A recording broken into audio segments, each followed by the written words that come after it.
like a Marc Jacobs storefront or a Louis Vuitton storefront, their sales teams actually neg you. As long as it evokes a huge emotional response, that's where it's going to get people. Welcome to episode 18 of The Archive. Special guest, Shelby, welcome. Hi. So this is your first time in The Archive as its current form. This is crazy. But for a lot of people, tell us what this place used to look like to you. This used to be the children's library that I grew up with, and I remember it being like books everywhere and your little like reading nook over in the corner. And back in the day when I was really little, my mom's father was the mayor of Hodgenville, and so we would grab him from his office, because what do mayors do anyway, really? And he would take me to story time if I wasn't in like kindergarten or something.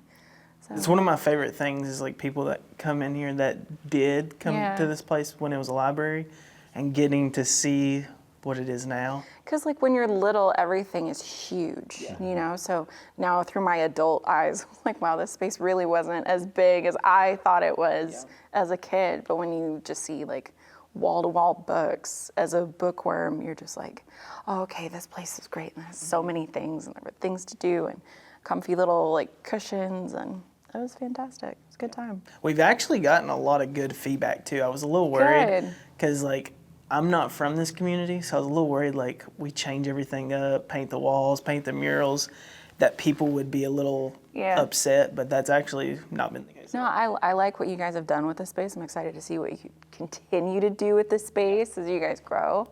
Change in this community, it's a 50-50 shot.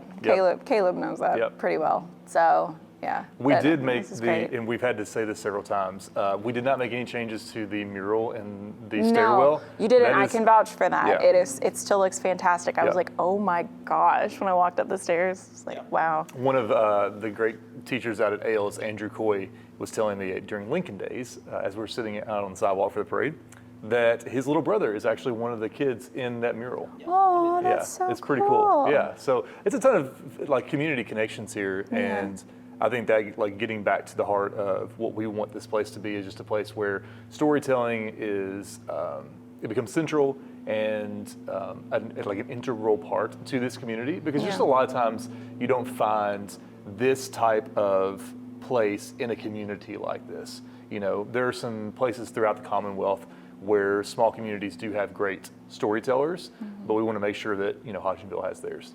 So, So, you ready to jump into it today? Sure. Because we're going to get to Thanksgiving banter later on. Okay. Even though this episode will air a couple of days after Thanksgiving, anything that's between Thanksgiving and Christmas is fair game and open season for silly banter around dishes and all those things, which we covered in the episode that will air tonight. And I put Kiana on the hot seat, my wife. She was like, I don't know what I'm going to make for dessert coming up. Well, I was like, you're like, I've already committed. I already committed and said you were making pumpkin whoopie pies, so you have to. No. And she was like, oh, okay. That's what she said last night. So I was like, yeah, That's when you gotta coordinate with her and just be like. Well, she said she was making them, so I was like, I mentioned it on the podcast last episode, and then last night that changed, so now it's changed again. Now she's officially committed. Yeah. And my husband and I do that we have a movie podcast. And so there are movies that we're like, we definitely are going to see this. And then literally like 2 days after we publish it, we're like, we never saw that movie. The thing we were so excited to see in review, we just Which go ahead and plug. It's 3, 2, 1 play. And the reason for that being is that my husband and I started dating long distance, and when we would coordinate movie nights, we would just go 3, 2, 1 play. That's good. Or 3, 2, 1 pause. So that's like on the airplane too. That's what we try to do. Oh yeah, we just start and stop together. And what's your go-to airplane movie? Probably like a silly, funny comedy, I would say, or an action movie. Okay. Yeah. Not a rom-com, not a like thriller. Yeah. Right. Either an action or a funny movie. Yep. For sure. I always stumble accidentally into an action movie because, like in my house, it's a lot of princesses and rom-coms, which I love rom-coms. Rom-coms are great. All the recent Disney princess movies are great. I always try to talk my kids into 101 Dalmatians, the old one, because it's the best of all time. I love that one. So action movies when I'm on a plane are always my go-to. The problem is I always accidentally stumble into an action movie that has some type of plane drama, like World War Z. The first time I watched that movie, and I'm like, I don't feel great about this. think that's you know? it, yeah. It would be, I would assume, similar to an experience of watching Snakes on a Plane. Yeah. Or if they were to air Idris Elba's Hijack? Hijack That from was Apple TV. good. I wouldn't want to watch that on a plane. That was good. But it is a phenomenal series. My sister-in-law and I binged it when I was up in New York recently, and it was so good. Listen, okay, that's actually a really good segue because we're going to talk about a bunch of different things today while we've got you here in the studio. But the one thing I want to get into to begin with is like storytelling in general and why it's so powerful. In fact, I've been having this conversation with my cousin through voice notes. I was telling Austin recently, as all the cousins get older, we have a harder time like getting together or talking on the phone. So we just go back and forth through voice notes now. So she recently made the point, she's a communications expert, was a professor at, I think, Purdue for a while on communications. And she talked about the power of narrative and storytelling. So Shelby, especially like with the movie podcast, I think that's so like translatable. It's so understandable to everybody. You don't have to be a communications person or in the game to understand that storytelling is especially powerful through movies. So talk to us right now. What is the landscape of storytelling when it comes to movies? Because every time I see your and Hamilton's Instagram stories right next to each other, it's always Nicole Kidman from the AMC Theater, and you guys are talking about what you're watching. So walk us through what is the landscape of current like movie and what's being told to us right now? It's at a weird spot right now. It almost feels like it's creatives versus studio money bags is like the nicest way I know how to phrase it. And I will take the example of Disney's 100th animation, because you and I have talked about this. Listen, we have a disagreement. It's a disagreement on this. And I think I come at it from like a little bit of an interior, like I worked at Disney. I've kind of seen like the cracks in the company. But the movie Wish, in my opinion, was very rushed and very corporate feeling for a company that allowed creative people to tell stories like in creative ways. And so I think we're seeing that. We're seeing $350 million budgets get blown on either overpaid actors or narrative stories that feel like they were written by ChatGPT or just thrown together in a hodgepodge because some producer said, well, we have to have this talking point in here. I know that's been the case with a couple of Marvel movies. Literally, like James Gunn has said time and again that in the last 2 Guardians movies, he was just told by Marvel execs, all you have to do is introduce like one of the stones and you have to get Peter Quill from here to here and everything else is fair game. They lucked out with him because he knows like comic books and he knows good storytelling, but you're getting a lot of big name creatives attached to these projects who either don't know comic book storytelling or don't know character development is such a big part of storytelling. And so we're seeing a lot of people try and rely on either older stories or quick stories, and they're trying to bank on public perception to get people into box office seats. And it's at a weird impasse because the small stuff that creatives are doing are fantastic. And most of those are in like the horror genre. You know, you get $2 million budgets that are outperforming like Joker 2 at the box office. That was the case of Terrifier 3, which I don't recommend anyone seeing unless you are willing to sleep with the lights on for like a week straight. But they had a $2 million budget and flipped it and turned it around to, I think, $19 million on opening weekend. And that's the biggest budget of the 3 movies that guy's done. But it's good storytelling and it's good marketing around good stories. Yeah. So I think that's kind of where the state of the movie situation is. I mean, my mom and dad and I just saw Gladiator 2 last night, and that's obviously a big budget rigmarole, and we had a good time with it.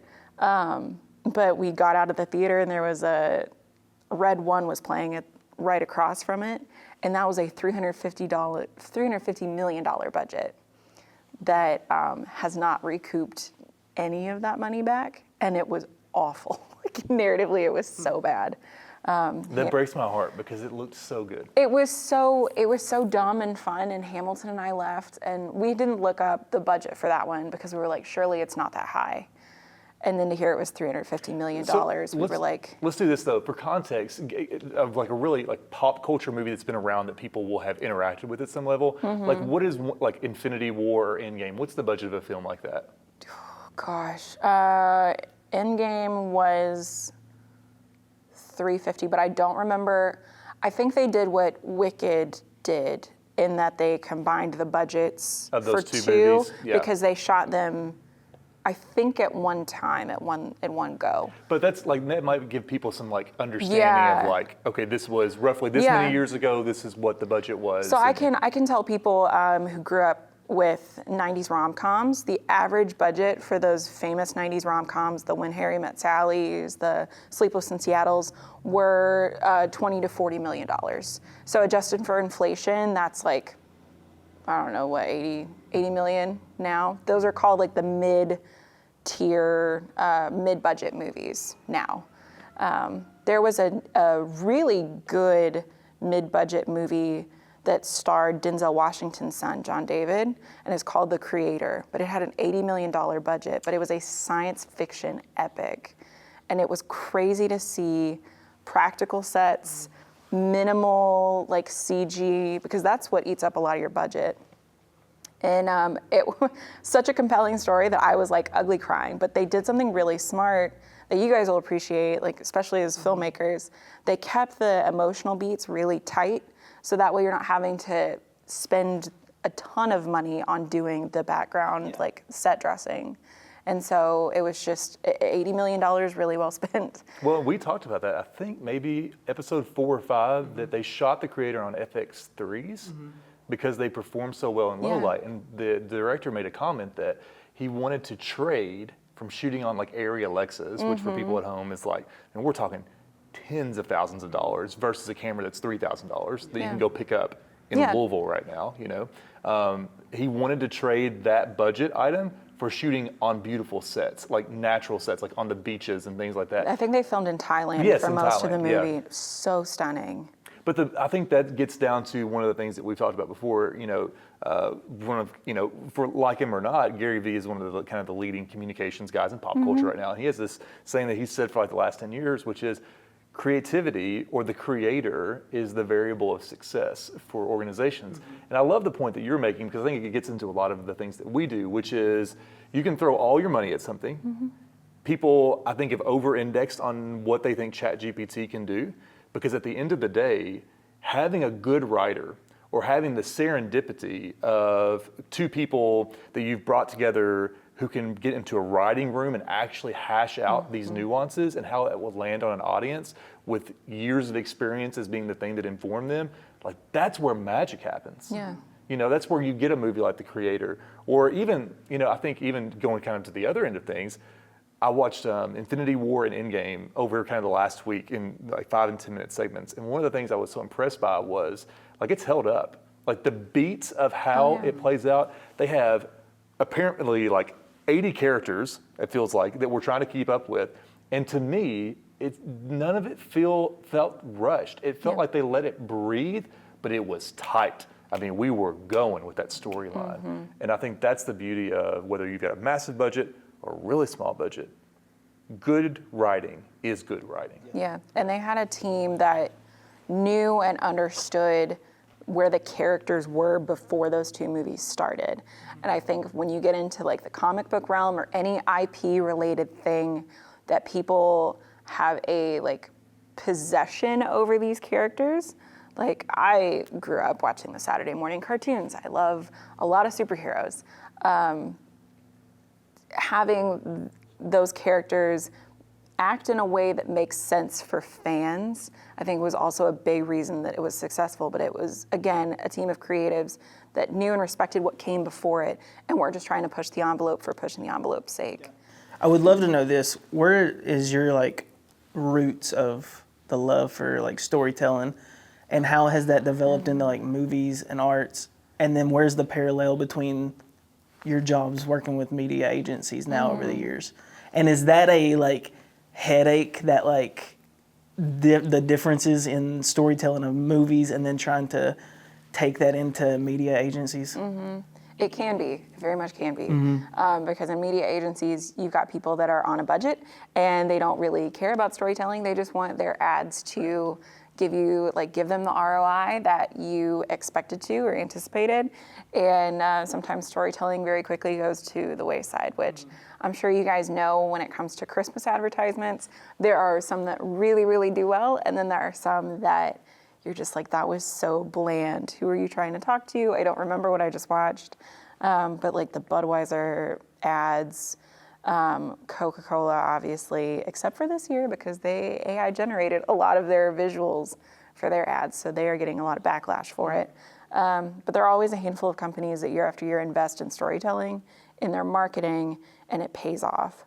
But I got to really fall in love with storytelling, I think, through all of my grandparents and my mom being an educator. It all helped. Like my parents were putting books in my hands really early. I was a PBS kid, so I looked at really old school PBS shows. I was a Mr. Rogers kid, and that was involved with a lot of storytelling. I watched Sesame Street and the Muppets a lot. I still do. It's fine to admit, even though I'm 30. They're great. It's a great piece of content. And so that took, I guess, an evolution when I was in middle and high school, because I also got into musical theater a lot more then, and then did speech and debate. And that is pretty much predominantly storytelling, which is really, really fun. And so growing up, consuming it, and then it being such a strong part of my life, and then loving writing and speaking and communications, you kind of grow up seeing the power that it has on someone's life. And so it was a really easy segue for me to go from there into journalism. I know a lot of people don't think of journalists as storytellers because they're supposed to be fair and balanced. And they are, but you're taking the stories that are around you or taking the data that's around you and processing it into a way that makes sense for the average person, because we all learn through stories. That's how we absorb nearly all of the information that we gather. And so from there, journalism into marketing was just kind of the next segue. I was talking to you before we started rolling about newspapers aren't doing so hot. Subscribe to your local daily or regional newspaper, please. They need you. You get corporations just absorbing newspaper after newspaper, and so it's really hard to support the handful of staff that they've got. A lot of major papers are taking cuts right now, and they're trying to unionize to get protections. But yeah, going from that form of storytelling into I used to think marketing was like the seedy underbelly of good journalism, and now I realize that they are two completely separate things. But making that shift from good journalism into good marketing was something that felt really natural.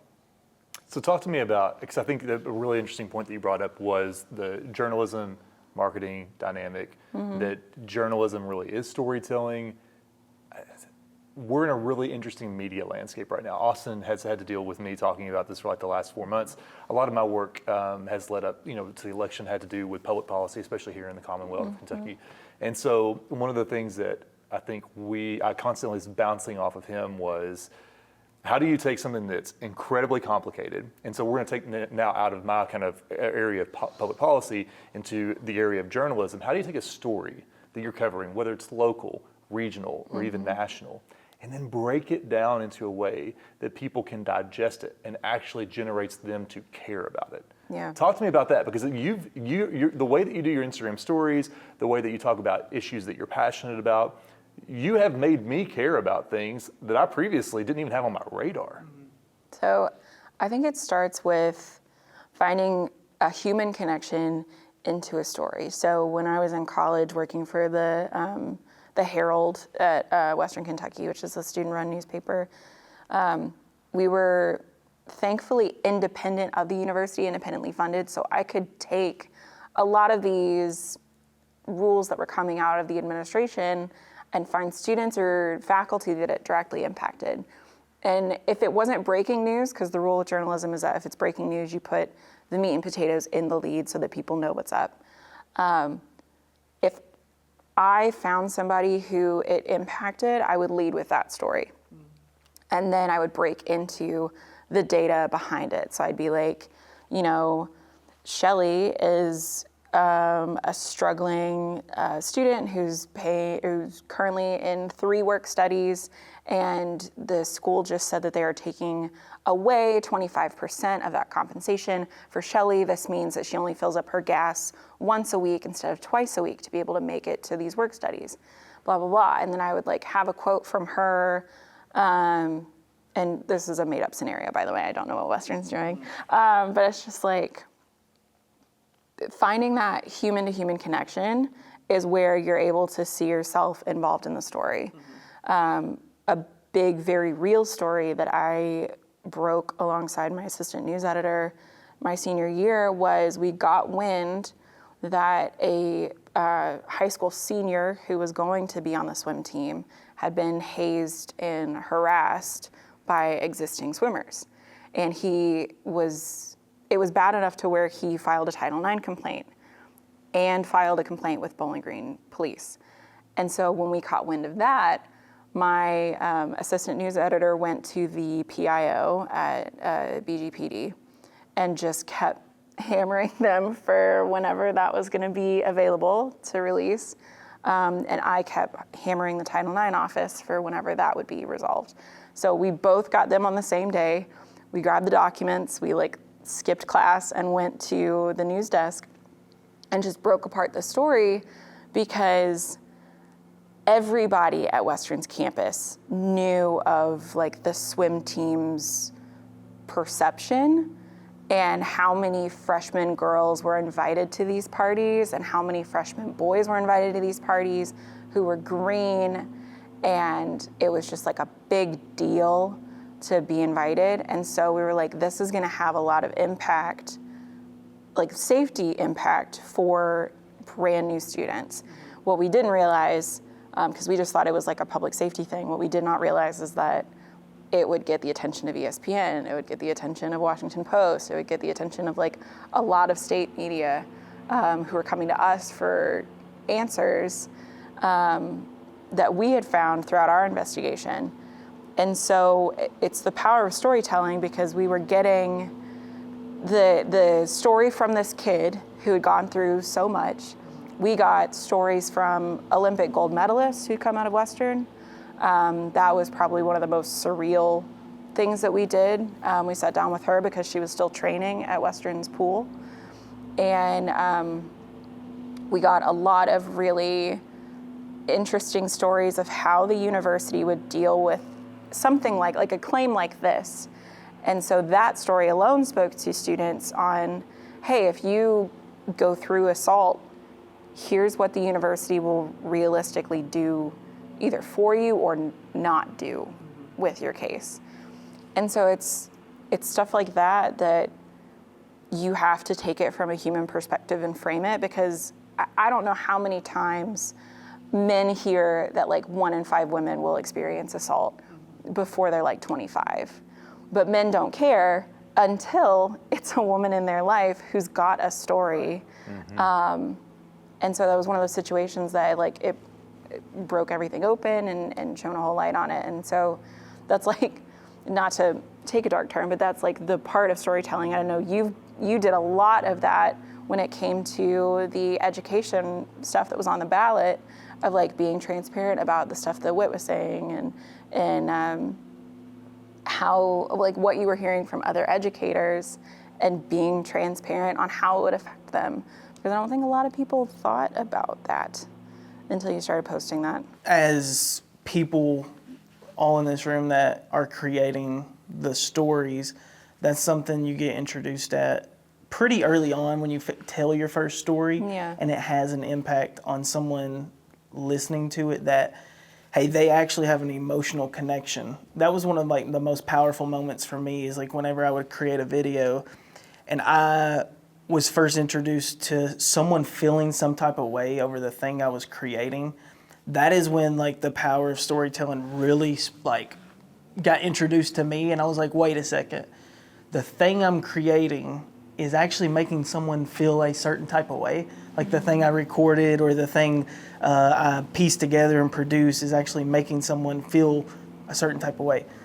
I would love to know what your tips would be for someone, because we get a lot of people that listen to this podcast that want to navigate in their personal career. And we get a lot of like small business type creatives that have kind of an area they're in right now and maybe are not satisfied with that area, and they're struggling about how to navigate into a different aspect of their personal career. Okay. And they don't know how to take what they've learned from this one area and apply it to a different thing that they want to go after. What is like step number one into taking what they know already and kind of developing something new out of it? I think the first step is looking for commonalities. So whatever transferable, I know it's popular to say transferable skills that you've got between one that you want to apply to the other, take those and then take how you were feeling and how it impacted your business and look for ways to apply that into the new line of work. I am a runner. I'm not like a professional runner by any means, but I love running. And there are moments where I think about the commonalities between running and what I'm doing in my professional life. So it's one of those things where it's like, you can't stop because the finish line isn't close. Right. You know, it's the same way with business. Like you have to keep going through rough seasons, and it will get rough. Mile 18 of every marathon is like my worst time ever. And there are always seasons within business where you're just like, I don't know if I'm gonna see the finish line, like I've lost sight of it. So it's just kind of taking those moments of like commonality between the two and being able to share those. I know a lot of the businesses that I've worked with, they'll tell me a really, really good story in the middle of a meeting. And I'm like, that's fantastic. Can we put that in the newsletter? No, I just wanted to like share that. I was like, but those stories are what make us unique. And not being able to share those stories comfortably, it hinders how much you're able to connect with a new consumer base or your existing consumer base. And I think a lot of businesses need to get out of this mindset that like social media is gonna change the game. The real honest truth, and it's a hard truth for a lot of small businesses to swallow, is that no one is looking at your social media as much as you think that they are. Yeah. No business is looking at your social media page and analyzing it more than a business owner who is scrolling through and hyper-fixated on every single word of an Instagram caption. You get a half a second, attention spans are getting shorter because of video platforms like TikTok, and what you are seeing is so far removed from what your possible consumer base is seeing that you just need to be confident with the story that you're telling and own it, and just let the algorithm and let your consumer base do its thing.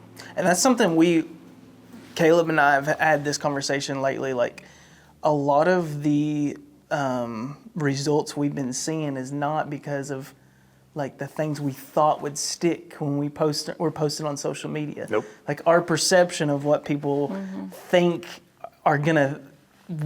is important in our eyes is actually not at all. Like we'll do a podcast on something that we're like, man, this is totally gonna blow up this week. And then the podcast we thought was terrible is actually the one that blows up. And the reality is that like people, they just related with something that was more common and we actually didn't know like great. In general, like it was a topic where like, man, we don't really know what we're talking about on this topic, and neither do the people listening, so they wanted to know. Yeah. And those were the ones that were actually blowing up. I love the running analogy, and something that kind of came to my mind too is like, I love doing races as well. And I usually have like the race kind of in the future, and that's like the goal I'm looking towards. But I'm really like, what I've learned about running is you have to be very precise in the training leading up to it. Oh, yeah. And not just like in the training, like you have to be precise about the things that you wouldn't think you have to be precise about. Your diet. That's what always kills me. Shoes. Like your fuel during the run. charging your watch. Like it's like the little things that are all adding up during the trainings. And whenever I started to apply that to like what I asked you about is like navigating to a different aspect of business. When I was very precise on the things that maybe not everybody was paying attention to, like, or that wasn't like being seen by everybody. When I was really precise of like, all right, I got this goal in mind, but what can I do that's very small today to like build towards that goal that is 6 months away? And when I started focusing on those things, I really started like seeing myself get closer and closer to the bigger picture, kind of like running. Like when I started taking care of my shoes or my feet, like what shoes are the best for me, then I like got better during my training, which led me to that goal. I don't know. I've just had some people reach out that really want to navigate into a different aspect. And I think if you just focus on like some of the precise things that are going to slowly build there, that seems to pay off a lot more. What you mentioned is also habit forming. So it's being in a habit of like, I've got a pair of running shoes that's a brand and a style that I know work for my feet. Yeah. And I know how my feet feel in them. So it's something that I don't have like on the table. Charging my watch, I still occasionally forget before my long runs, so that I have to get out the door 30 minutes later with my watch. But even then, it's like making those small things into a habit so they become second nature. Yeah. I think a lot of people don't realize when it comes to either running or in business. Like if there are things that you can feel confident in or automate, and if it's something like social media marketing, getting comfortable with posting a post a day or even 3 posts a week, and you just get comfortable looking for content, you start seeing content opportunities everywhere. It becomes way less scary to post a photo and write a caption for your followers, and that consistency is how you build growth. That's how it is in anything. Consistency breeds progress. And so I think that's such a huge part of like being able to make that transfer over, is that if you've got the consistency built at your existing business and you want to make that shift over, a lot of that consistency is going to naturally transfer over. It might be in different avenues, but if you're doing things consistently there and you're making a shift over, you might have a little bit of a learning curve, but once you get in a rhythm, that rhythm is going to help you make that like one of the best feelings is like when that thing that's uncomfortable just begins to be a little bit comfortable. And then you get momentum that is, I mean, we've talked about this with you with CrossFit. When you start getting comfortable doing that thing that was once like seemed impossible, like you're posting videos of you doing squats now that, I mean, if you told yourself that a year ago, like you're like, what? And now I'm doing, and now that's a normal thing, and like I'm putting weight on the bar that I never thought was possible. Same thing with business. Like your newsletter for you, it was a massive step in that direction. YouTube channel for me, like making uncomfortable videos. It's really just finding in business what is it that is something that just gets you a little uncomfortable that you know you have to do to take it to that like next step. Yeah, I think the feeling that we're all looking for, like, and I work through this with clients, it seems quite frequently, is the feeling of comfort that you're looking for in doing the new thing is hidden behind all the uncomfortable work that it takes to get there. So we were even talking, so episode 17 releases tonight of the Archive podcast. It was just the last episode where Austin's like, hey, I want to try this new format including segments. And then all of a sudden that set us up and like we had a genuine conversation. It didn't feel like we were like trying to do it, but it came 17 episodes in. Right. The newsletter, like stumbling into it being branded the Stubborn Optimist Club, came from a bunch of newsletters where I don't know, I'm writing about this week. And then all of a sudden, I was listening to Simon Sinek, and he was talking about, writing about what he believed about the world. And I was like, you know what? I was upset about something. And so I just wrote down this list of like 28 things that I believed. And all of a sudden, it like resonated with people. And then that became a thing. And so I often tell clients like, hey, listen, no one's going to watch your first 50 videos. No one's going to read any of your captions of your first 20 posts. No one's going to read any of your newsletters. And by no one, I mean like less than like 10, right? Right. But then once you start finding your voice is exactly when people will start paying attention because, and this is, I think, the functional side of it. When we're starting out doing something, we want to write vanilla. But what we really need to do is write something that's flavored like double smoked pistachio almond bourbon ice cream. Like that's what people are actually interested in. It's in writing the really specific thing to the one person. How many times did we hear that from Katie Cecil, right? Growing up. Write to a person and you'll actually reach a massive audience. When you write to everyone, you reach no one. And I think that brings up a really kind of interesting flip side that a lot of businesses that I've worked with have said. They have a voice, they have a point, but they're worried that that point is not going to resonate with every single person who could possibly maybe buy their product, and they don't want to offend anybody. And so what I've said to clients is no one is going to look at your product and say, well, you had a typo on, like an intentional typo on this Instagram post, and I think you're idiots and I'm never gonna purchase from you. I said, you might run into, like if you take a stand around an industry topic, you might get some pushback there, or you could get some exceptional conversations going that encourage people to purchase your product or service.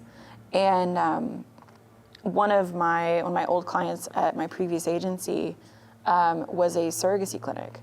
And I loved doing social media with them because it's a women-owned business. And I'd bring things that are going on with everything going on with women's reproduction and IVF. And I'd say, hey, this is something that you guys can address. And she's like, let's do it. So I'd draft a statement. She'd like make her edits. And they were always very strong statements that resonated with a lot of other women who were either going through the same thing or agreed. And that's one of those things where like, if your highest performing posts are you being you and being vulnerable, that outweighs the risk of possibly offending that one troll who's gonna be in your comments. So what's like, how has that flip side been for you guys, or have you run into that fear with any of the people that you all have worked with? You want to take the first crack at that? Because I have an answer. And just the thought of kind of really focusing in on one aspect of clientele or one audience. I kept coming back to the brand BPN. I don't know if you know BPN, but they've really focused in on their one person in the last. So I've followed this business for like 6 years now, but the last 2 years they've really focused in on marketing to the people they want to market to, which is the committed.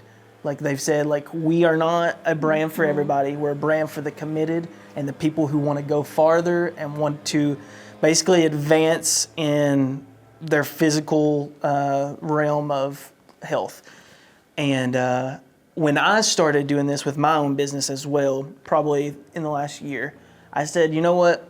I don't want to market to everybody anymore. Like that's not what I'm here for. I've got 4 years under my belt. Now I'm going to start marketing to the people who know what their story is and know why they want to tell it. Because I'm not a creative director. I'm a video producer. And I don't want to take on the realm of being the creative producer anymore.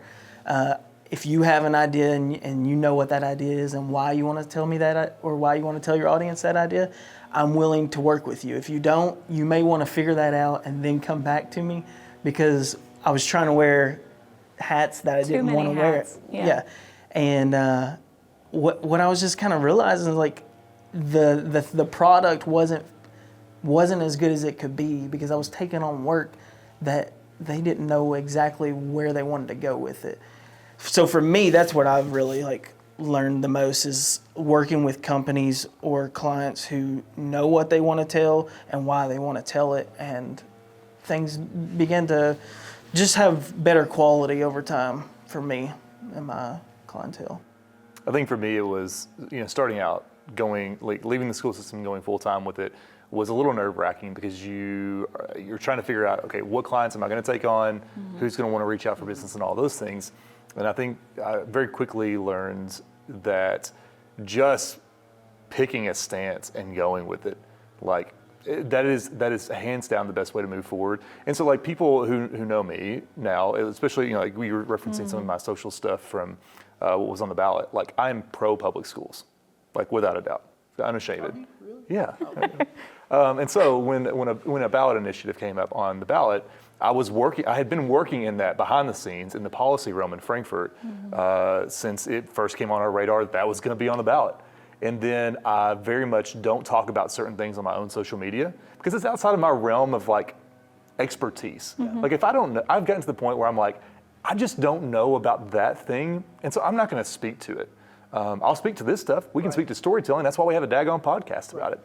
But then when the ballot initiative came up, I'm I keep having these conversations over and over again. So I'm just going to write some stuff. And I got stopped actually right after we left your parents' house trick-or-treating with the girls that night by an old friend of mine I hadn't seen in years. And he was he pulled me aside and he whispered on my ear. He was hey man, he was I really appreciate your Amendment 2 post. And this is a guy who does not care. Yeah. Does not care. But he was I saw it, felt very confused by it. And he said, and I saw your stuff and I was honestly, that checks out. And he said, then I went and did more research on it and looked up the ballot and what the ballot was worded as. So this is a guy, and this is what I appreciate. He didn't take my word for it. It was an introductory point, and then he went and looked up on LRC's website, the Frankfurt page where they have all the legislative.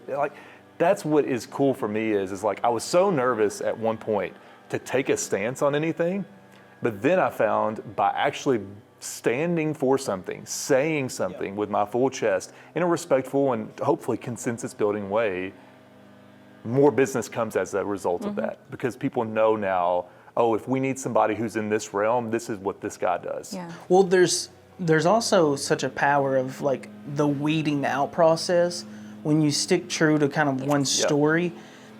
You may see some people leave, but that's actually one of the greatest gifts because you get the people who just don't care what you're saying, which is fine. That's perfectly fine. That's actually great because if you're trying to talk to everybody, you're really not talking to anybody. Yeah. And so you weed out the people who just don't really resonate with what you're saying or care for what you're saying.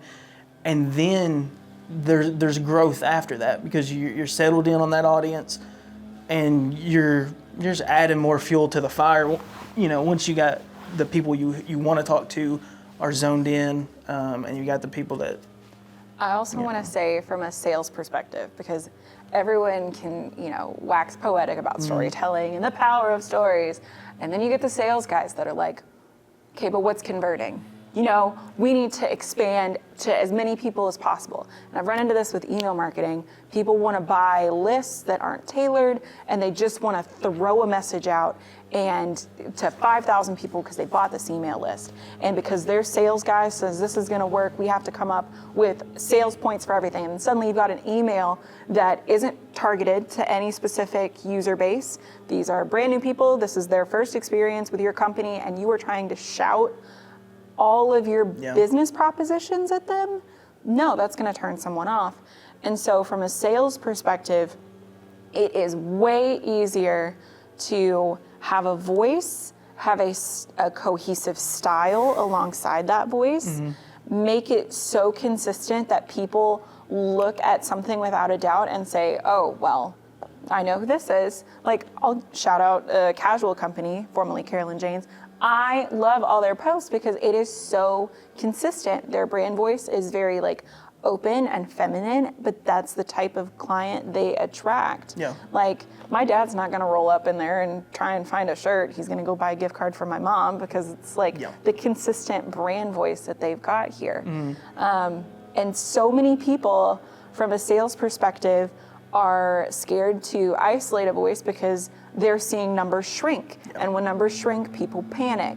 But the flip side of that is that you invest 5 times more in your marketing services, trying to hit a bunch of different groups that never would have purchased from you in the first place.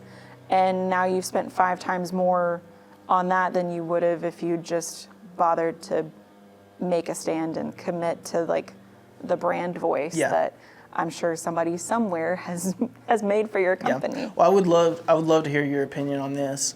The like power of selling without feeling like it's salesy.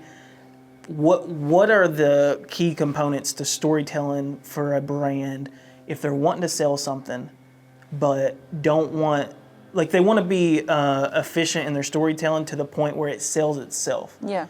What are the keys to that? So when it comes to the sales element, no one wants that pushy, I'm in your DMs, like, hey girl, I've got this product. It comes down to storytelling of how the product or service actively changes lives. And that works even in B2B, so all the business-to-business software stuff. How is this making an office more efficient? How is this making your sales process more efficient? How is this making the lives of your employees easier?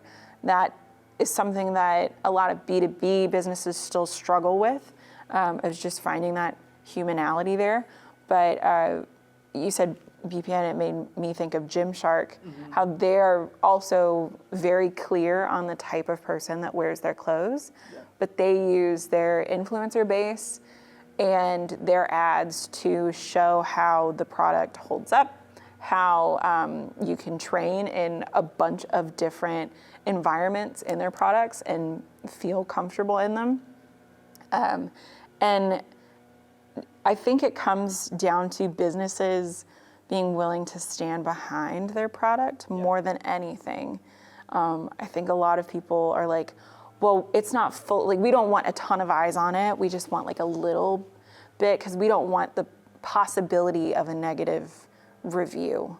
And like Google research has shown that people don't believe 5-star perfect reviews, that the highest like clicked on businesses on Google My Business are the ones with like 4.4 to 4.7. So negative reviews, like the handful of them, aren't necessarily going to kill your business. If anything, it's going to make you look human. And that kind of connection is what people are looking for on a sales front. That doesn't go for all industries. Obviously, there are a handful, like one of my favorite industries to look at because I just can't figure out how their sales process works is high fashion.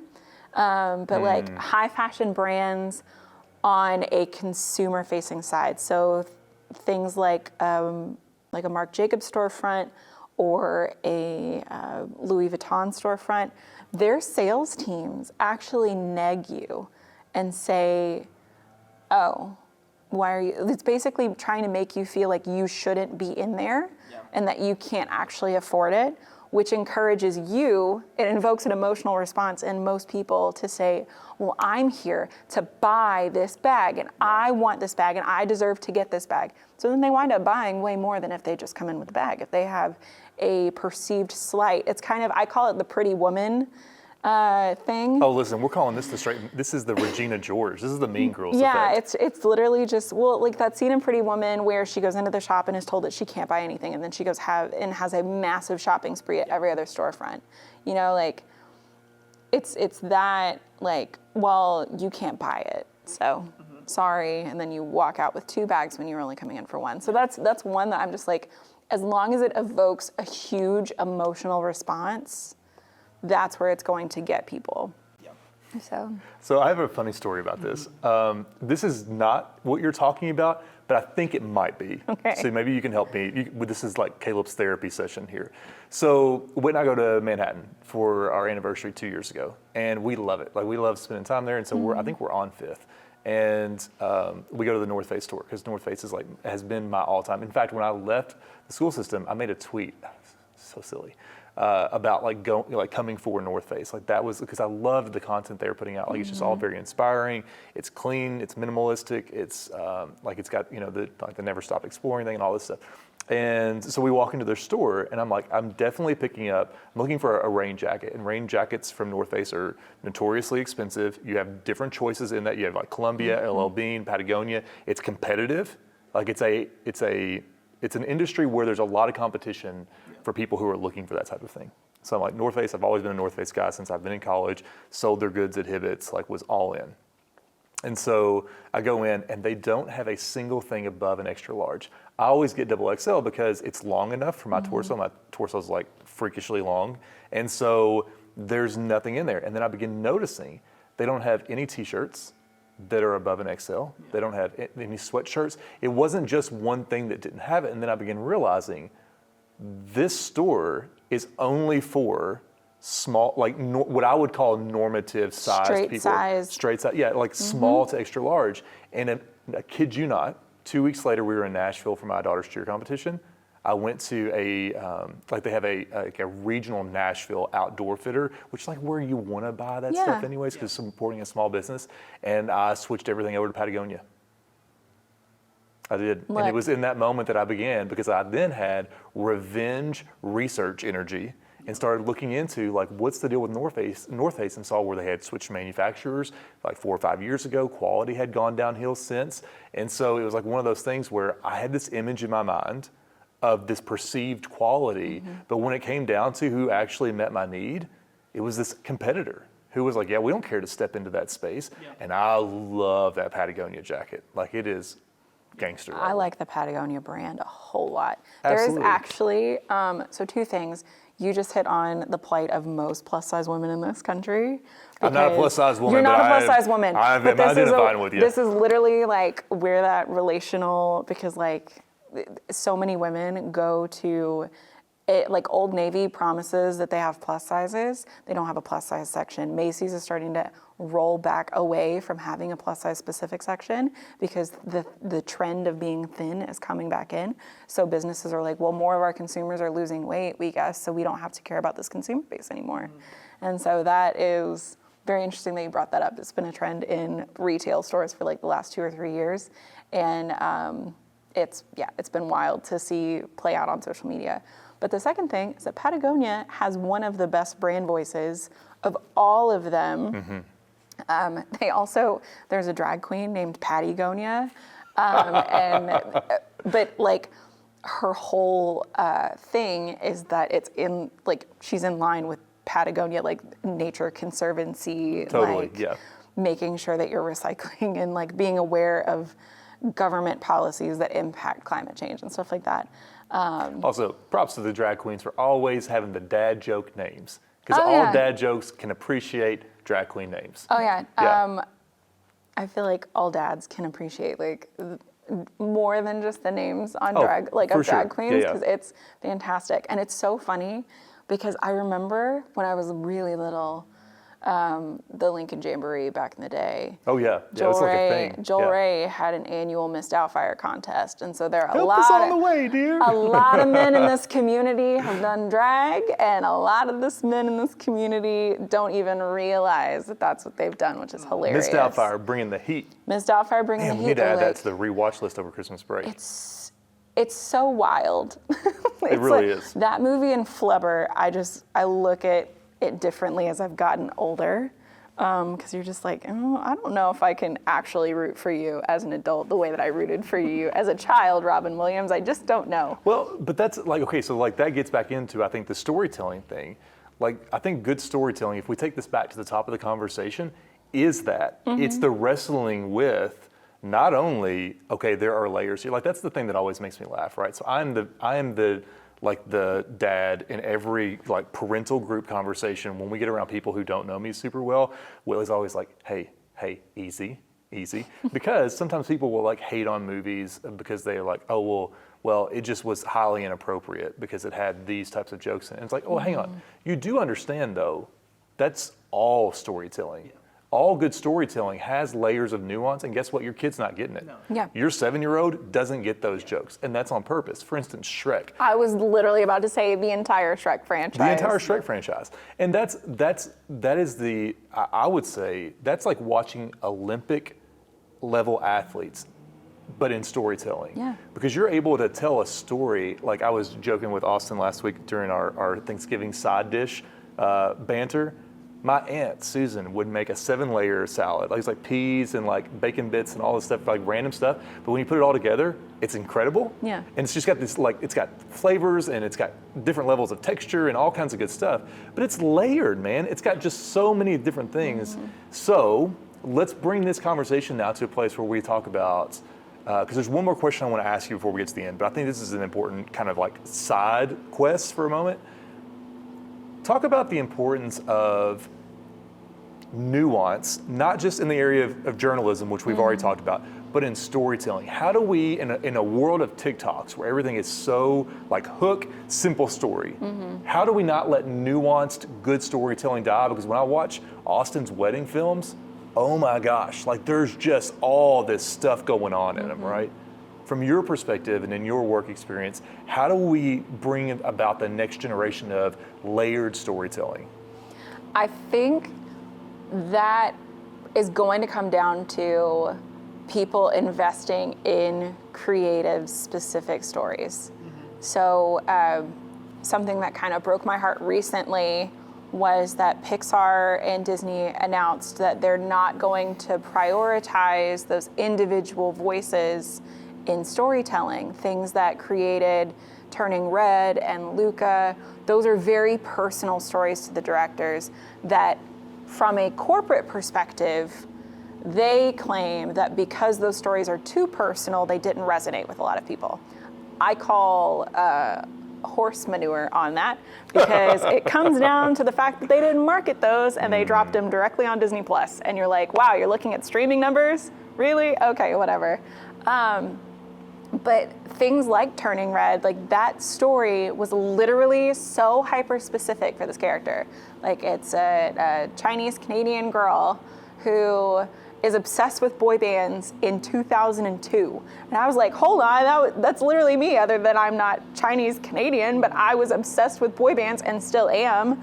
But I was obsessed, and so I understand like the hyperfixation of celebrity here, but bigger than that scope, she used that, like the writer and director used that as the entry point for very specific character building, but the entry point for a larger narrative of how girls grow up with their mothers and how your mother grew up with her mother.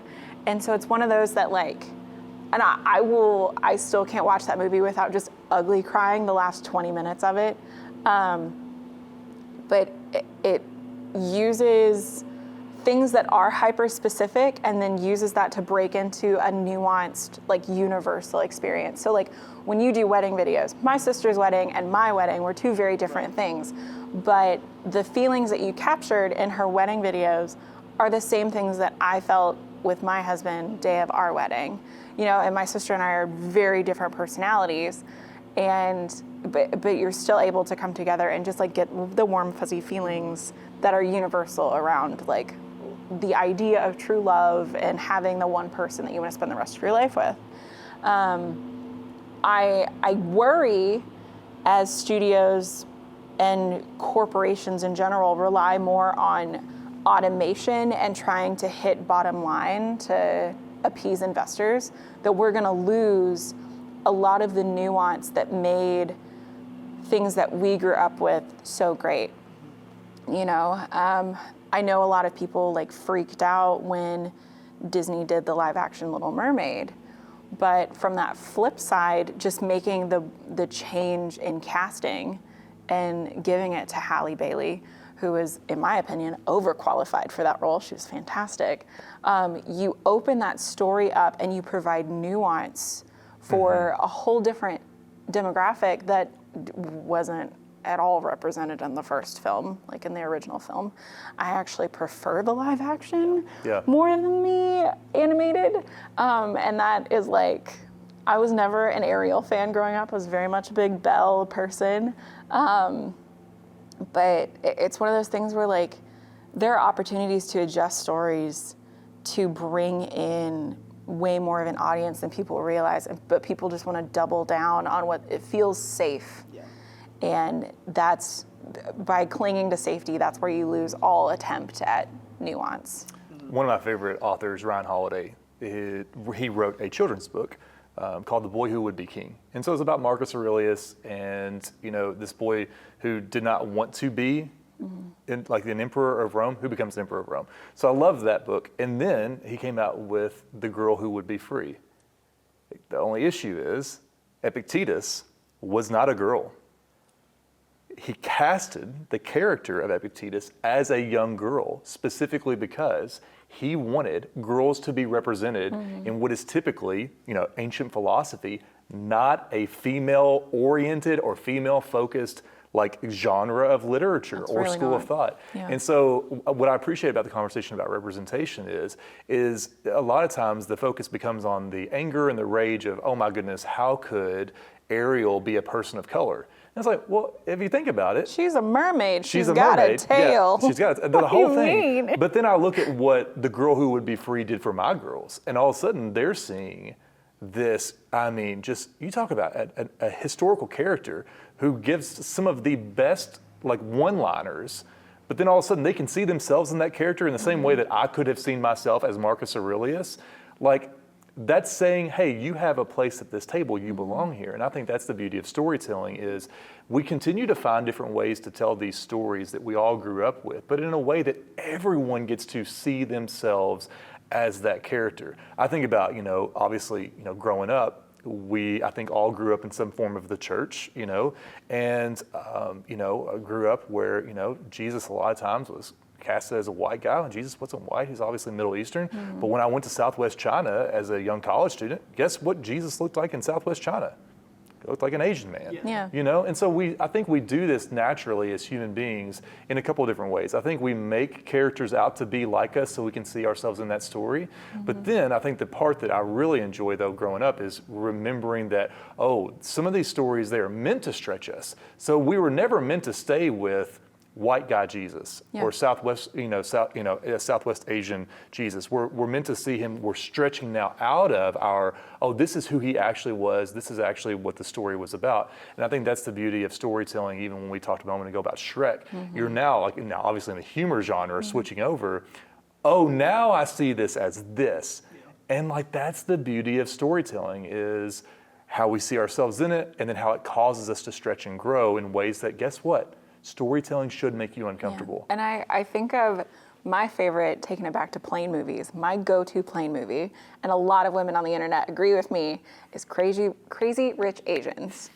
You can come in at any point in that movie and you are gonna have a good time. And if your flight is 45 minutes or if it's the full run time, you're gonna have an enjoyable time. The set design is beautiful, the characters are all relatable, but that was the first time in history where an entire cast was like Southeast Asian and had such a huge box office success in America. I mean, the book series is fantastic, but that movie is one that I think when people break out of the mold of, not break out of the mold, but break out of their comfort zone and deal with the prejudices that they have inherently coming into different types of media, that they're able to enjoy it so much more. I had a coworker, this was years ago, she went and saw Black Panther with her boyfriend in the movie. And I loved Black Panther from the jump. He is one of the oldest comic book characters in Marvel canon. His name predates the political party, which I know a lot of people were like, that's so weird it's so woke that they named a character after this group. And I was like, if you look at the publication date, he's 3 years before the formation of the party. This is when you want to say, have a seat. The nerds know. Just sit down. Sit down. Actually, it's so. One of the rare uses that actually can be used. Yeah. But I loved the movie. I have a huge crush on Michael B. Jordan. It's totally fine. And as we all do, we all should.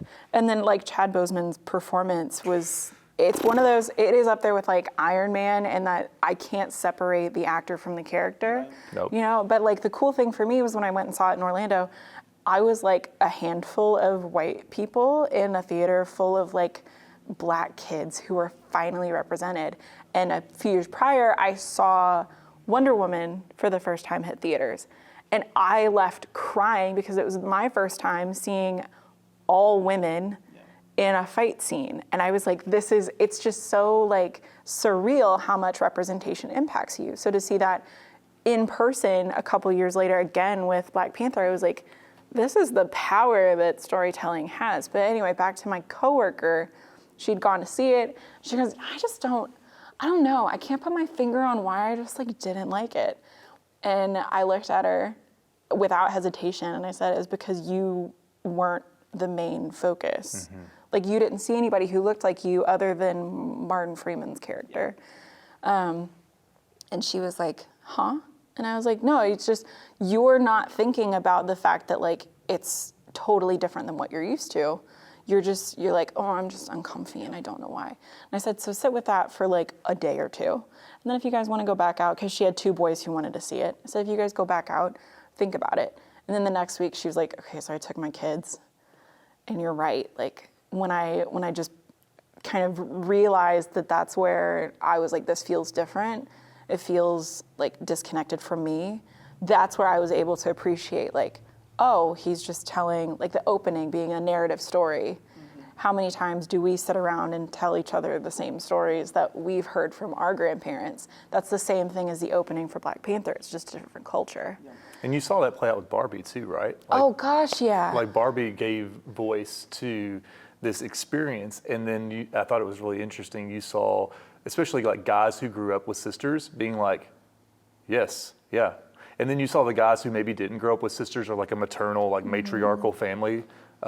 They just couldn't understand. They really struggled. They really did, and it was. And I think struggle is the right word because it just did not compute for that. Well, and I'm running into a little bit of that with Wicked, because not only do you have a very female-centered story, but you have it in a musical, and not everyone gravitates toward musicals, and that's fine. But I've seen a lot of complaints not being able to put their finger on why they don't like it. Because I hear people that are like, well, no, I'm okay with musicals. I just don't know why I didn't like it. And in my brain, I'm like, it's because the majority of people who know what they're talking about with this piece of content are women. And it freaks a lot of people out when teenage girls are the experts in something.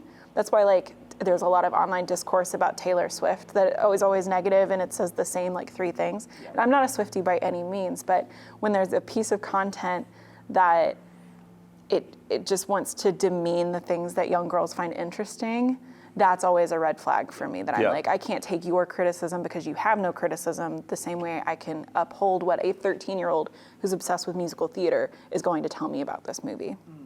You know? And so I think that is, interestingly enough, the final good segue of this, which is we get into this conversation sometimes, Austin and I do, about like when we're trying to like mentor, which is weird because we're old enough to be mentors, I guess, to high school kids or young college age kids. And they're like, what do we charge for our prices? And I'm like, okay. So then we have to like walk them through the understanding of, okay, this is why you charge, roughly this window of prices, because good storytelling should cost valuable money. And I know that's like a weird way to say that, but what I mean is like not just money, because some people will say, oh, I should have to pay $40 for this or $100 or $200. And it's like, no, because what you see is the camera that's already been purchased, right? You see the microphones, the batteries, the lights that have already been purchased. What you don't see and what you're actually paying for is our ability to craft what you're saying, which makes no sense sometimes, especially if you're working with like a new client or someone that's never done that type of work, and make it something intelligible. And then the knowledge of how to package that. Now, granted, I will say the caveat is when we get to work with people who've been in the game a long time and who have media training, we're always like, all right, yeah, I would actually give you value pricing if you asked for it. But yeah, talk to me again why, because we have stories like Barbie or Wicked, which I'm so excited to see Wicked because I have no context for it other than I knew the nails had something to do with it, but like I have no concept for what that story's about. anything. I love going in blind, but I also know there's a ton of value in the IP, that people have been paid a lot of money to do this because it's good storytelling. But why are storytellers, maybe let's ask it the first way, why are they often not paid what they deserve? I think the short answer to why creatives aren't paid enough is because what we do on an individual level isn't something that you can turn around and put an ROI to. So like, for example, what I do with content marketing a lot of times, or even social media, I can't say that this blog brought you in 6 different customers directly, unless there's a very targeted like sales funnel-y situation around those things. Or even like with movies, so many different things make a movie great, and customers are gonna say that different things are why they went to see a movie. So if you're someone who's just looking at the numbers, then you can see either success or failure, but you don't know the individual pieces that go into that being a success or failure. And a lot of it comes down to like kind of what you're talking about earlier, not seeing the hidden things that we all bring to the table, like, you know, understanding of different softwares or different certifications through like Google, or like Salesforce is a big one when it comes to marketing. All of the video training that you've got, all of the like PR and comms training that you bring to the table. A lot of people don't understand the like actual money that we have put into it. Well, there's just a massive level of ignorance that people think what we do is replaceable, or that they can take on themselves. And like this was funny that one of our friends is in the process of building his home, and he didn't get a contractor. And so I've let him know, like, throughout this whole process, how big of a mistake, and he knows now, because he can see the time and energy that's been wasted, him building his own house, instead of just hiring the professional and not just basically offloading any thinking or time spent on the house that he could have avoided. It's pretty much the same concept with creatives. It's like, could you do something to a much, much lower standard doing it yourself? Maybe. But why not just offload it? Pay someone more who is professionally trained, has 5 to 10 years more experience than anyone else, you know, you would find. And then over time you would get a return in your investment, but it's not something that is just so like easily to see as an online sale. Like you get the numbers immediately. With a creative, you don't get those numbers immediately, and you don't even really see that that's why numbers were increased necessarily. Well, and sometimes you can even, because I've brought positive month over month and year over year, like social media data to someone, and they're looking at it from a somehow both a micro and macro approach of, well, I only see X number of followers on average, and I don't see people directly clicking on a social media thing. And I'm just like, my dude, I don't know if you're in the business where people are going to convert on social media. Like, there are only a handful of industries where you're comfortable doing online sales on different platforms. You know, like, it's not above me to buy a pair of leggings on Instagram, but I'm not going to book a doctor's or dentist appointment on Facebook. So it's one of those things where, like, you have to tell people like your brand message through online, but like, don't expect those creative pieces to be the sole converters of your product. That's the frustrating thing, is when people look at marketing as this like miraculous thing. Maybe their sales team is struggling and they're like, well, marketing's going to come in and save us, or the assumption that marketing and sales are the same. And you're like, no. And then they're like, well, I've budgeted this for both marketing and sales, so now I'm only going to spend bare minimum on marketing. And there's also a lot of assumption that like AI is going to just take away our jobs, which is really fun, because there are people that are tech bros that are like, I wrote a children's book using ChatGPT, and it's awful. It's like the worst Yeah. thing you've ever read. You're like, why is this little girl in space? She was just trying to make cookies for her grandma. How is Yeah. she in a rocket ship right now? You know, it's just like, where did that, this doesn't make any sense. Yeah. Why are you doing this? This is where I just rolled my eyes so hard I nearly knocked myself out. Okay, here's the thing that drives me nuts. I love working with the clients that I've had for like the last 3 or 4 years because they understood from the get that branding and marketing are not the same thing. Social media, to your point, is about branding. It is about storytelling and functionally, okay, what does that mean? It's about building relationships between people. That's it. Yeah. You're signaling what you believe, what you value, and you're telling stories as the vehicle to do that. I have had, in the past, clients say, well, actually just one particular client say, well, we weren't converting enough to sales because of the storytelling. And I said, okay, but do you remember back to our initial conversation? And I rolled it out in the contract because hello. And I said, the deliverables were X, Y, and Z with the statement of, we're just building awareness of who you are. And I think that misunderstanding is perhaps one of the more frustrating things for people in our industry, because what we have to do, whether we want to or not, is get a lot better about explaining expectations or setting healthy expectations from the beginning. And when you have people that come to you, and we've had this conversation on like episode 6 or 7 about, you know, which clients are the best to work for. And it's the ones who, like, when you send them like a multi-$1,000 invoice, they just pay it right away. And they're like, hey, payment sent, thanks. The ones who like want to pay $100 for like a 30-part series and they have everything riding on that 30-part series, they are the worst to work for because their expectations for what you are functionally doing, they could never meet. And you just look at those people and you're like, I'm not Jesus. We're not turning water to wine here, man. And it's not to say that we're not competent at our jobs. It's just saying that this is not the vehicle to meet this destination. Like those two things are not the same thing. I think my favorite comment working in social media, and every social media coordinator has gotten this comment at some point in their career, is, I want you to make us go viral. And you're just like, that's not how this works. That's not how this works. I mean, I can think of negative ways to make you go viral really quickly.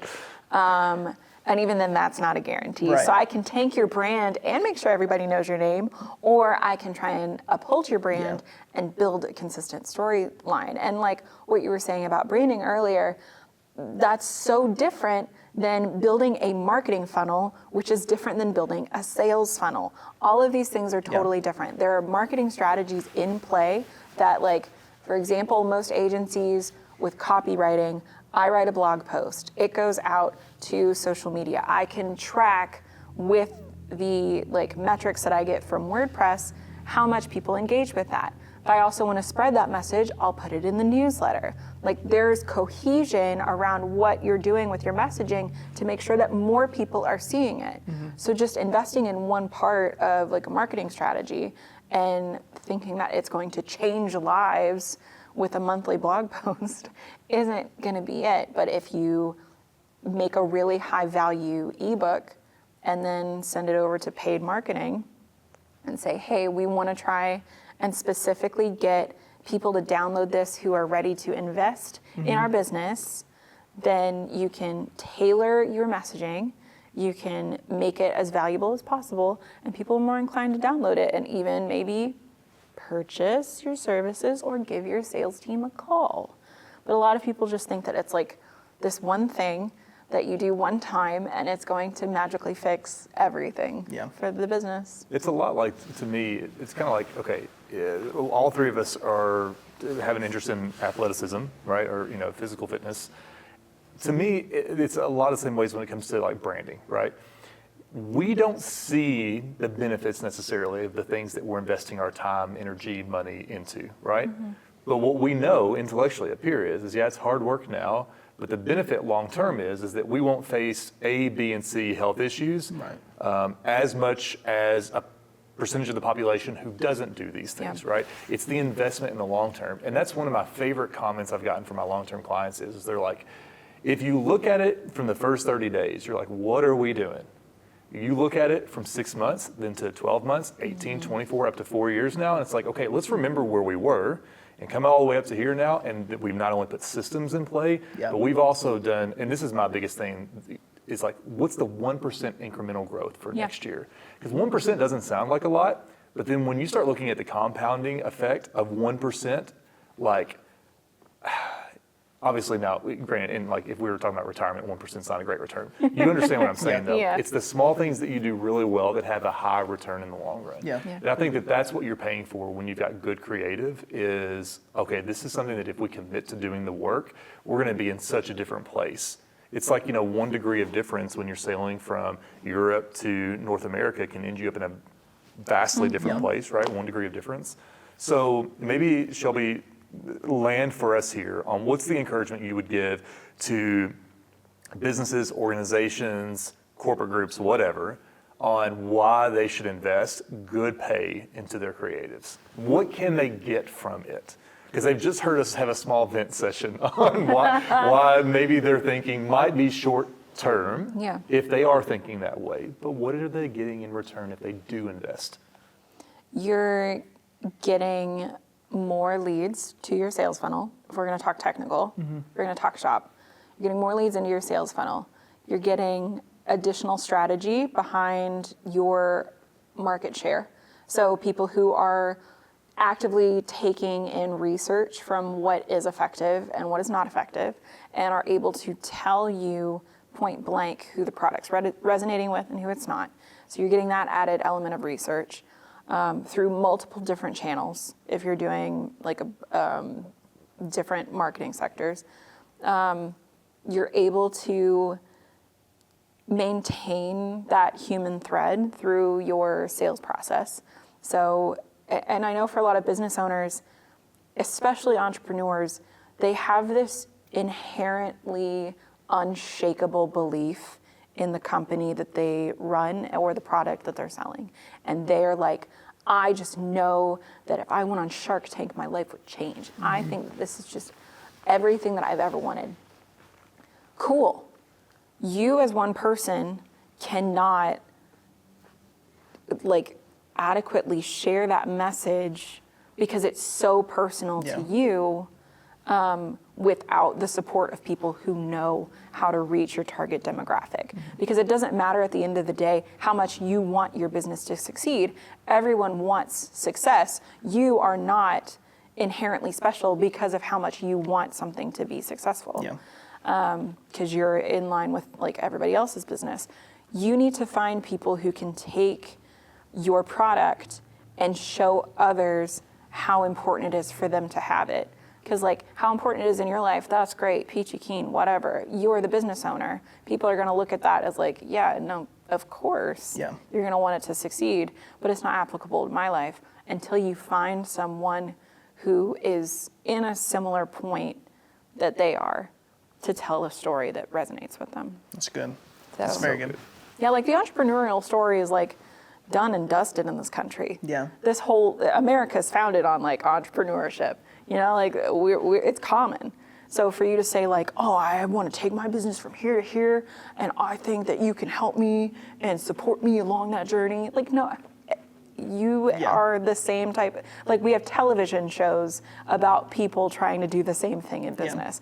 What makes those people different on those television shows is the product. Absolutely. You know, it is the product and how they use marketing to show how that product It's is the value exceptional. proposition. Yeah, Like, what are underlying value prop every time. I will say this as my summary thought on that. I just, my sister drove me back from Louisville, my car's in the shop, and she was telling me that she had attended a conference last week. And there was a keynote speaker, which I'm very interested in because I work with keynote speakers all the time. And she said it was awful. I was like, oh, tell me more. What was it? Because I want to know, like, what potholes, because she doesn't work in live event space at all. She's an Excel person. She lives in spreadsheets. And she said the only thing she kept repeating was, and I took a bet on myself. And so I quit my job. And I was like, okay, so what does she do now? And she was like, that's the thing.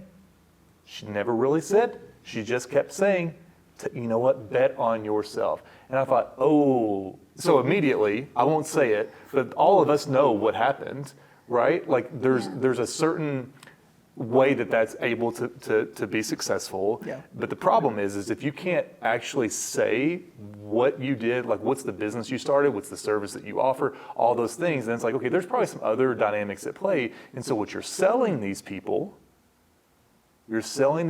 something that isn't real. Yeah.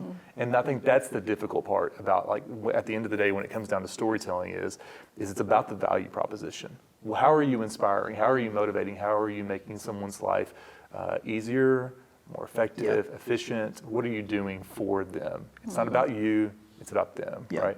All right, so listen, let's break into the real meat of this conversation after nearly 2 hours. It's almost Christmas time. It is. Oh, It is man. almost Christmas time.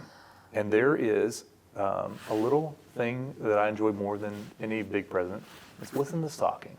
Agreed. What's in the stocking? I am a massive stocking guy. Your actual stocking is large, or you're just very interested in the stocking? interested. Okay. Like, Kiana was not when we got married, and I said, what?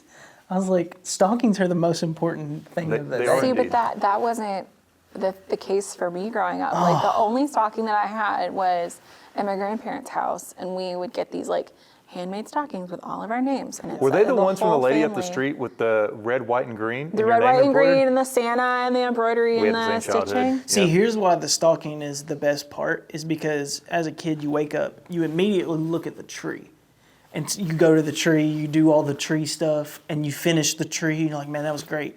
And then this thought comes over you and you say, wait a second. There's There's something the else. stocking. So One you turn, more thing. and so you turn towards the stocking, There's one more thing. What? It's like an apple. and event. it's full, and you're like, man, it's a whole new Christmas. It's a whole new Christmas. See, I didn't get that until I moved to Orlando, and my first roommate is Puerto Rican and very big into the stocking Yeah. thing.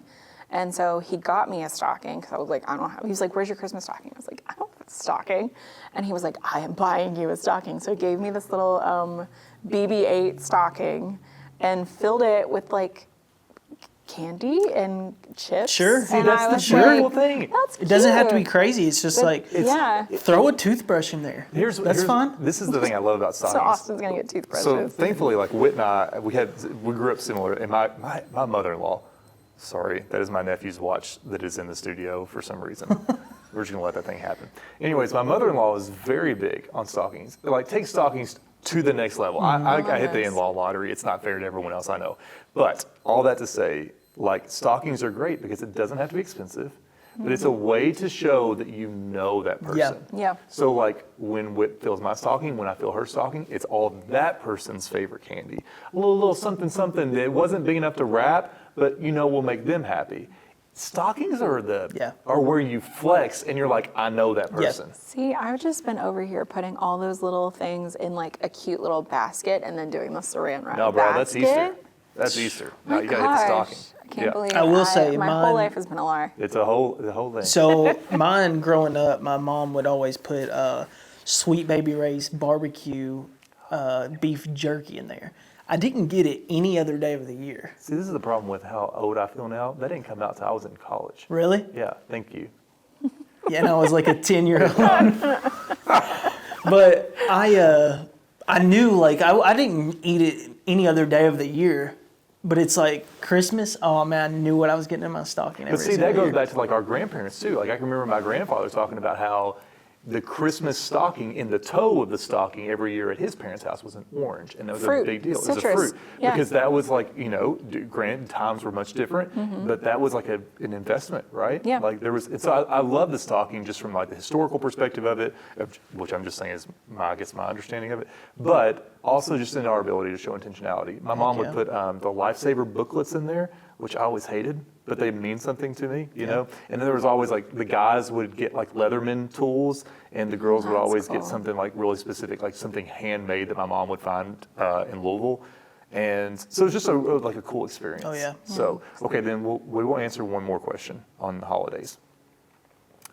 I need a holiday tradition that you look forward to.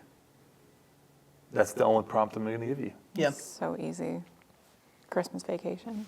Yeah. We are a National Lampoon Christmas Vacation household. We are too. Start and stop. Thanksgiving, turn that bad boy on, let it run. Yeah. Quote it throughout the rest of the Christmas Another season. great movie, doesn't matter what moment you pick it up at. You catch halfway through, Yeah. that's fine. Because you got little different narrative snippets in there. You know, everyone's got a different story arc. The Yep. overarching being it's just a dude trying to get enough money to get a pool for his kids. Yeah. But there's so much going on between there. I think we quote Cousin Eddie far more than we quote anyone else in that movie. As you should. As one should. Yeah. So yeah, that is the like go-to Christmas movie Yeah. for us. Mine is actually one I'm starting this year, and I am so pumped about. Let's go. So, the things I like about traditions, I like starting traditions. I love starting. So we're in year 8 of our fantasy football league. That pumps me up because I know we started it, and now we're in year 8. This year, with Christmas, I told Key, I was like, we have to get a train that goes around the tree.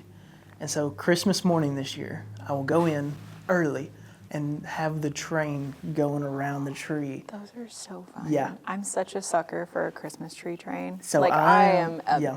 That is my. Because I've always favorite. wanted a house on Christmas and a train that goes around the tree. That's always been like, I would love to have that, and now I have it. So I'm pumped. This is going to be the first year with little baby Ivy, and the train will be going around the tree whenever. I hope she Godzilla's that thing. Oh, yeah. she Just the best. will. Yeah. Yeah. That's okay. That's part of it too. But yeah, that I'm pumped. Hands down, Christmas in the park over in E-Town. Oh yeah. Yeah. Oh, what a we good hit that, time. we hit that all the time. So that's just like signifies the holiday has begun because that happens the night after Thanksgiving, or actually it might start Thanksgiving night. I forget which of the two. But I will say, little part 2, Electric Boogaloo, is so I grew up half Catholic, half Baptist, and so my mom, Saint Nick comes on. I think it's December the 5th. So you set your shoes in front of the fireplace, and Saint Nick always brings candy to put in your shoes and a Christmas ornament. I did not know that actually. Yeah. They are, and it is really weird for people that don't understand that St. Nicholas is different from Santa, or if you're in the UK, Father Christmas. A lot of people just assume that they are the same. Yes. Probably because a lot of pop culture calls, like, Right. even though his name is Kris Kringle, a Right. Santa Claus, some people say Nick in different iterations of it. I didn't know that. Yeah. Welcome to the cultural lessons of Today, tonight. today you will learn. I think what taught me that was like Chronicles of Narnia of all things, because it's Father Christmas who gives the kids weapons, which is really weird. That's a whole different thing, but it gives them weaponry. And I always thought that it was Saint Nick until somebody was like, no, that's like an actual like Catholic saint.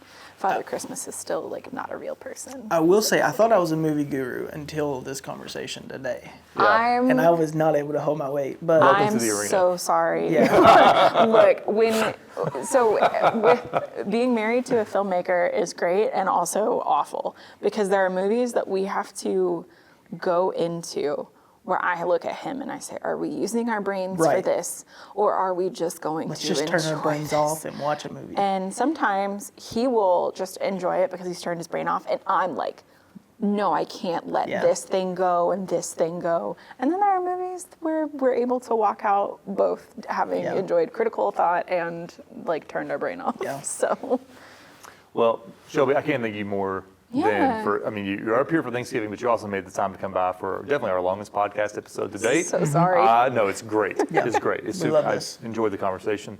But also for just bringing light to storytelling and the industry of movies and agencies. And I think anytime that we can pull the curtain back for people so that they can see a little bit more of like, oh, this is how the cookie crumbles, is definitely a good thing. So Yeah, thank you so much. My dad listens to you guys. So Really? he's like super pumped him on love here. that. Chris Hi, Rogers, Dad. welcome to the club, bro. So.